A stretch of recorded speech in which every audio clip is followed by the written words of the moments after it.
How you guys doing today? This is Felonious Bitcoin here, coming at you guys with another video, a real quick video today, the difference between money and currency. So getting started here, I have a 1 ounce Silver Eagle, a $1 silver certificate, and a $1 bill issued by the Federal Reserve, a stack of silver quarters, and a stack of zinc and other filler metal quarters that are post 1964.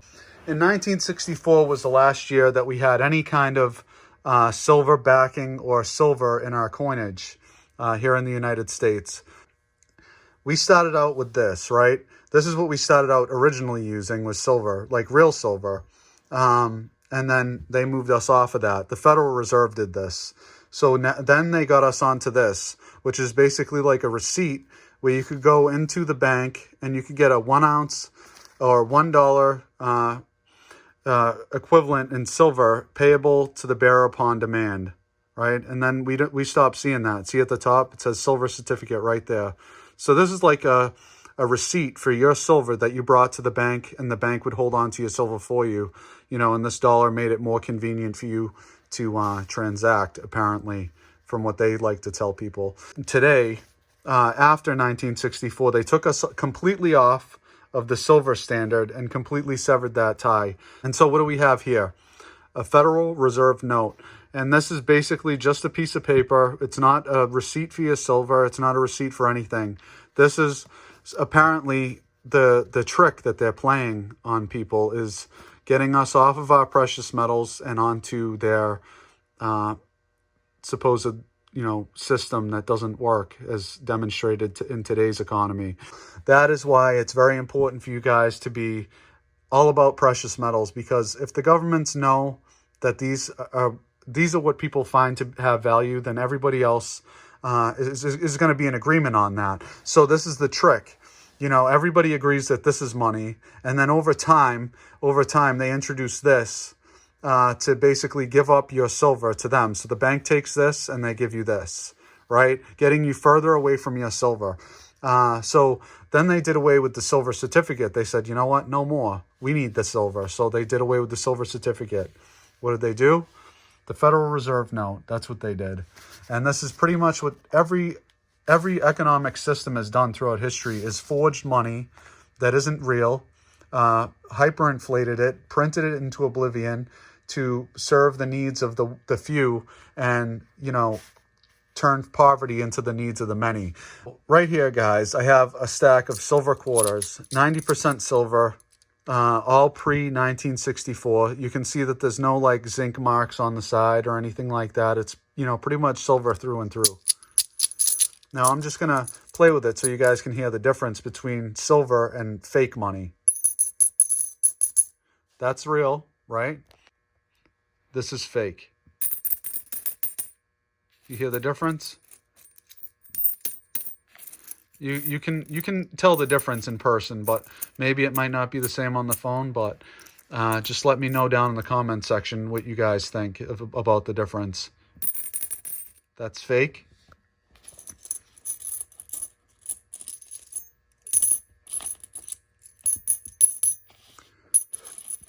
Real silver.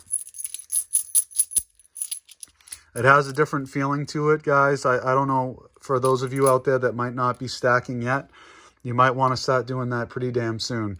So if you can pick up some of these pre-1964 quarters, some of the exchanges sell them. I'm sure you can probably find them at your local coin shops or pawn shops if they, sell bullion.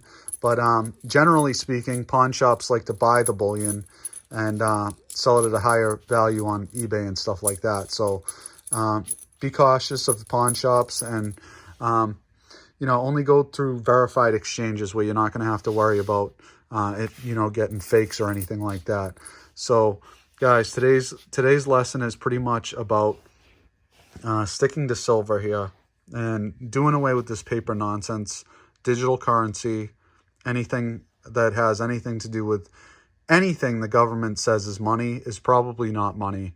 So guys, do not trust them. Only stick to what we know since the beginning of time, and that's been gold and silver. That's been real money, and it always has been, and it always will be. That is why I will continue to advocate for individuals to be their own central bank, to be in control of their money, because when a government has control over the money, what have they done? You know, look at history. Look at what they're doing today. Look at what they're going to do in the future. You know, as far as like, you know, this whole lockdown that's going on, you know, you think it's bad now? We haven't even gotten started yet. This is just the beginning to what's really coming. And we're starting to see lower prices on certain things. But in other areas like food and things like that, necessities, the price is going to go through the roof because you're not going to be able to find it. You know what I mean? Food supply chains are breaking down, and eventually people are not going to have any faith in this. You know what I mean? Look at it. What is this worth? It's a piece of paper that can be printed.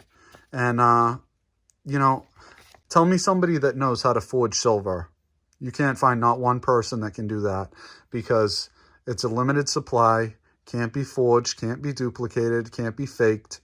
You know, so why go for this imitation crap? Why go for a cryptocurrency that you can't actually hold in your possession?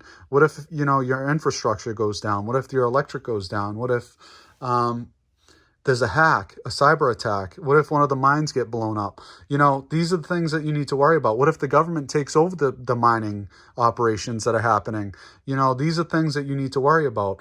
So this is why gold and silver is the ultimate form of money, because you can't duplicate it. It's not man-made. It was made since the earth was formed, before that even, when a supernova exploded. So this is why this is always going to be value to human beings. We always see some sort of inherent value in something that's silver colored, right? So why do you think they made these look like silver? You know, it's no coincidence, because it's part of our human psyche to trick us. You know, why do you think Bitcoin, the logo of Bitcoin is gold and Litecoin is silver? There's a purpose behind that, because they're trying to duplicate something that's already perfect to begin with. So instead of going for the duplicates, why don't you just go for the real thing? It's Felonious Bitcoin here. I hope you guys enjoy my content. And I hope you guys were able to get something out of this, some sort of education as far as like what real money is versus fake money. You know, and this isn't even money, okay? This is currency. There's a difference. Money has to retain value over long periods of time, and that's something that the U.S. dollar has not done. Since 1913, the U.S. dollar has lost 97, almost 98% of its purchasing power so far, and it's about to lose 100% of that purchasing power.